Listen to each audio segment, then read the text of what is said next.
Menurut Spotify, konsumsi podcast video bulanan hampir berlipat ganda sejak program monetisasi diluncurkan. Rata-rata pengguna juga menonton podcast video 2 kali lebih sering dibandingkan sebelumnya. Pertumbuhan ini mendorong Spotify agresif merebut kreator video dari platform pesaing.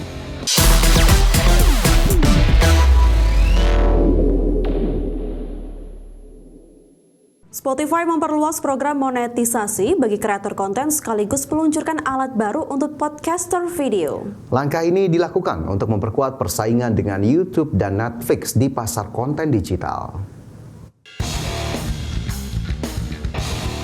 Spotify memperluas program monetisasi bagi kreator konten sekaligus meluncurkan alat baru untuk podcaster video, di mana Spotify menyebut telah menginvestasikan lebih dari 10 miliar dolar Amerika Serikat ke industri podcast selama 5 tahun terakhir.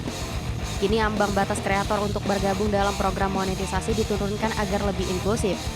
Kreator cukup memiliki 1.000 audiens aktif, 2.000 jam konsumsi dalam 30 hari, serta 3 episode yang diterbitkan.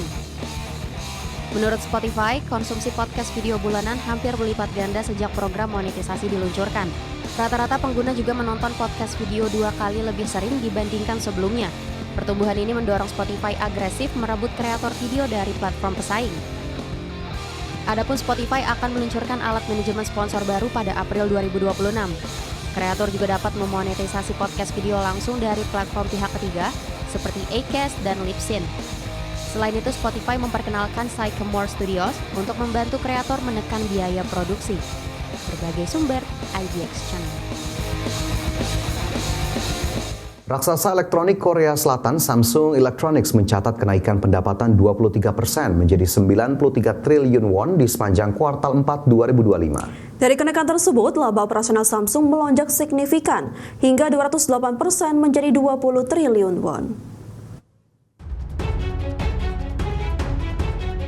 Perusahaan elektronik asal Korea Selatan Samsung Electronics membukukan laba operasional sementara sebesar 20 triliun won atau setara sekitar 13,8 miliar dolar Amerika di sepanjang kuartal 4 2025.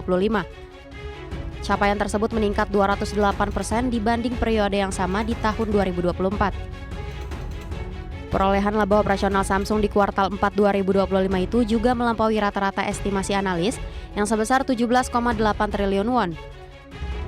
Kenaikan laba itu juga ditopang oleh peningkatan pendapatan Samsung sebesar 23% menjadi 93 triliun won.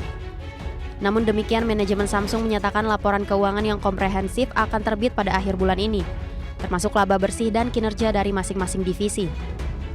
Kenaikan pendapatan Samsung di 2025 sejalan dengan lonjakan permintaan global terhadap server berbasis kecerdasan buatan. Kenaikan permintaan itu berhasil menaikkan harga chip memori secara signifikan. Di sisi lain, kekurangan chip global diprediksi mendorong kinerja produsen chip, di mana pada Desember lalu, Micron Technology memperkirakan laba bersih kuartal kedua tahun fiskal berjalan hampir 2 kali lipat dari perkiraan Wall Street. Berbagai sumber IDX Channel.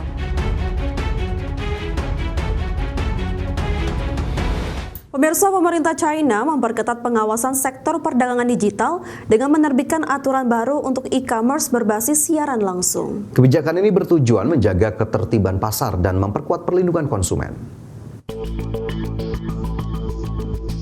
Regulator pasar dan otoritas dunia maya China merilis 2 dokumen kebijakan terpisah yang mengatur perdagangan live streaming.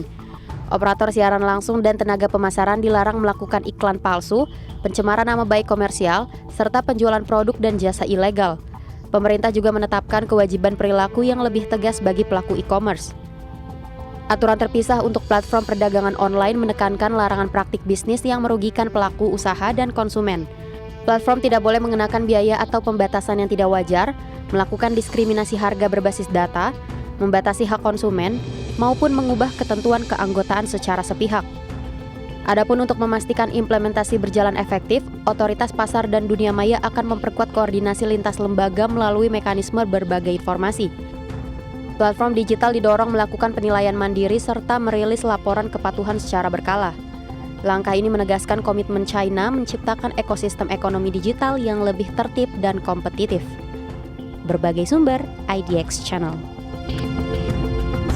Perusahaan kecerdasan buatan milik Elon Musk, xAI, mengumumkan perolehan pendanaan seri E senilai 20 miliar US dollar. Dana ini akan digunakan untuk memperkuat infrastruktur dan pengembangan chatbot Grok. Perusahaan kecerdasan buatan milik Elon Musk, xAI, mengumumkan perolehan pendanaan seri A senilai 20 miliar US dollar. xAI menyebut pendanaan dipimpin sejumlah investor besar termasuk Valor Equity Partner, Fidelity, Qatar Investment Authority, serta Nvidia dan Cisco sebagai investor strategis. Perusahaan tidak merinci apakah pendanaan tersebut berbentuk ekuitas atau utang. xAI saat ini terintegrasi dengan platform X dan mengembangkan chatbot Grow sebagai produk utama. Melansir dari TechCrunch, xAI memiliki sekitar 600 juta pengguna aktif bulanan dari platform X dan Grow. Dana segar ini akan digunakan untuk memperluas kapasitas pusat data serta meningkatkan kemampuan model AI Grow. Langkah ini menegaskan ambisi xAI memperkuat posisinya di tengah persaingan ketat industri AI global. Di tengah ekspansi, xAI menghadapi sorotan terkait risiko keamanan konten. Dalam beberapa hari terakhir, Grok dilaporkan menghasilkan konten bermasalah atas permintaan pengguna. Jumlah otoritas di Uni Eropa, Inggris, India, Malaysia, dan Perancis tengah menyelidiki kepatuhan xAI terhadap regulasi yang berlaku. Berbagai sumber, IDX Channel.